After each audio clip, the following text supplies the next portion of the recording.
Well, we want to welcome you to what is week 3 of DIS 630, and I've invited Liz DePoy, who's much more knowledgeable about the area of ethics and ethical analysis, to help us understand what I think is a really complicated but important way of thinking about policy.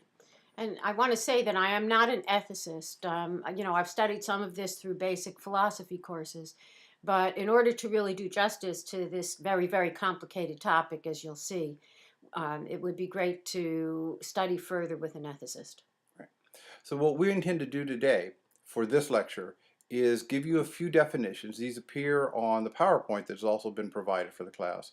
But really jump further forward in the PowerPoint to distributive justice, which is the hallmark of some of the readings that you'll read for next week when it's kind of applying ethical analysis. But first, let's begin with ethics in terms of what are they. Ethics, according to the Merriam-Webster dictionary, is the discipline dealing with what is good and bad, with moral duty and obligation. And one of the things I think that we need to ask ourselves with this class is, what the heck do ethics have to do with policy making and policy analysis? Well, policy is really based on what policymakers think is good and for whom. And the for whom really becomes operative because, what may be good for some may not be good for others. So the question is first to carve out, who a policy will affect directly and then indirectly, and perhaps something that's not even on our radar screen, and then think about how policymakers will think about what is good and not good for each one of those populations, and may be in conflict. And I think the next subpoint that you'll see on the PowerPoint, it harks back to the reading last week on explanatory legitimacy, where inherent in that was a conversation about values. So inherent in policy are values about human worth, who is good, not good, and inherent in policy are values about what actions are good for those who are worthy, and those to the contrary, for what actions are warranted for those who are not.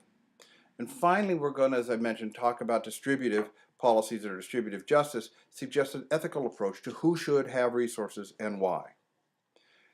One of the things I think we also need to ask ourselves is, how can I use ethical models? How are ethical models used in policy analysis? We would suggest that without understanding ethics, one cannot understand the decisions that determine what policies are supported. But for me, as I suspect for you, it's Yeah. And for complicated. me, it's very complicated. Policies fall under multiple ethical models. And they follow a logical decision-making steps to determine the ethical model, and that's what we're going to ask you to do when you look at policies, federal policies related to disability. And this is really the key, to follow the logic of the decision making rather than the actual policy rhetoric or the words that are in the policy, in order to determine what policymakers think is good and for whom. And one of the things that you'll notice as we go through some of the discussion today, as well as you begin looking at the policies in more in depth over the next couple of weeks, is that the perspective that one person may bring to, or the ethical perspective that somebody may bring to a policy or perspective or policy analysis or policy promulgation may be quite different than the ethical perspective that another person brings. As example, what seems like duty to one person may be humanism to another. And one of the things for next week, just a heads up to look at, is the Koch article that gives two different, very, very divergent ethical perspectives on the same issue. As I mentioned, there are a variety of approaches to ethics that we are not going to go over in detail because they are in your readings. And I would suggest that in addition to looking at your readings, also to look up those words and those definitions on either in a dictionary or look them up on your computer and see what are the variations that exist out there. First is talking about action-based approaches to ethics. In that, we mentioned principlism, consequentialism, and non-consequentialism. And principlism, relates to respect for autonomy, beneficence, non-malfeasance, and what they describe as justice. And you can see that these words are very vague and open to interpretation. So when you think of what are the principles that should drive ethical decisions, those four principles are basic, but they are interpreted differentially by people. Well, when we think of consequentialism, this is going to come to play again both later today as well as in next week's, we're really talking about the moral status of an action. In this case, a policy is determined by the goodness or the badness of its consequences Or outcomes. or Yeah, outcomes. so you can interchange those two terms and look at, if I do this, what is going to happen? Consequentialists look at what is going to happen as the basis for determining if something is good, and not necessarily the process of what's happening. And in this respect, I'd like you to think about a couple of the words and a couple of terms that'll come into the readings this week as well as next, is utilitarianism. And that really is the application of a cost-benefit analysis to a situation.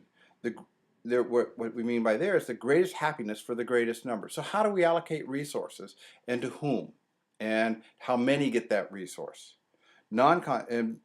Benefits of the outcome are outweighed by the risk of performing or not performing an action. So passing a law. So who doesn't benefit if we don't do something or we don't apply something? Non-consequentialism is a rights-based system of analysis, or a right to act or behave in a certain way. Laws protecting against institutionalization.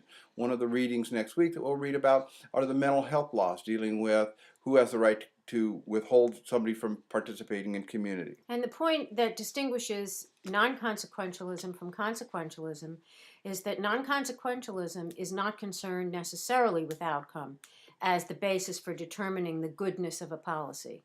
And we mentioned in the non-consequentialism the issue of a rights-based system, but there's also could be a duty-based system, and that is the duty to act on a certain principle. And those would be the laws which would allow a mental health hold.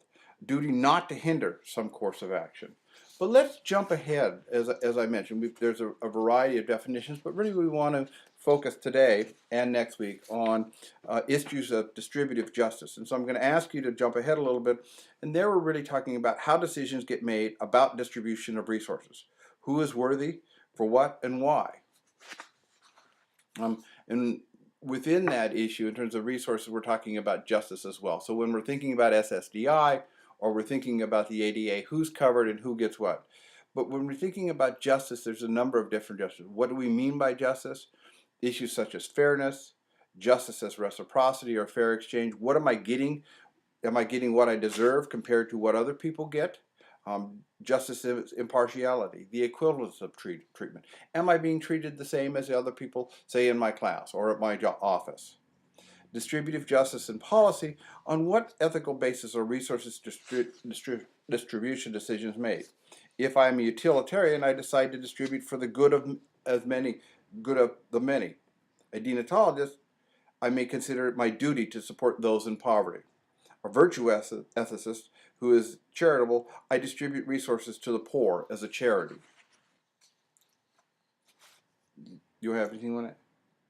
No, I just think that each, as you see, distribution of resources can be determined, the good of how to go about doing something can be determined by its outcome, by its intent, by its process. And each one has a different ethical model that stands behind it. And within those three, there are many, many different ethical models as well. So that's why it's so complicated. And what we've asked you to do for this week is to look at those models and think about the issue in terms of how different positions can be taken and what are ultimately your positions. And with this, Liz reminds me that we're not going to allow any fence sitting on some of the ethical decisions you're going to be needing to make. And look back to Bickenbach's discussion about the argument for advantaging the most medically disabled. So do we provide the most resources for those people who, with, quote, the most medical impairments? Or do we provide resources for, by doing that, do we siphon off medical resources for a greater number of people? And how do we make that decision, and who makes that decision? Part of what we're going to ask you to do this week is you to make some of those decisions and look at those and report back to us. How do we distinguish between justice and charity? What is social justice? What should be objects of charity and what should be objects of social policy? And finally, here's where the no fence sitting is. If you have $100 to give to one of the following, who would you give it to? And you cannot divide up the $100. No, it's a homeless person who is begging on the street, a food cupboard, a camp for disabled youth.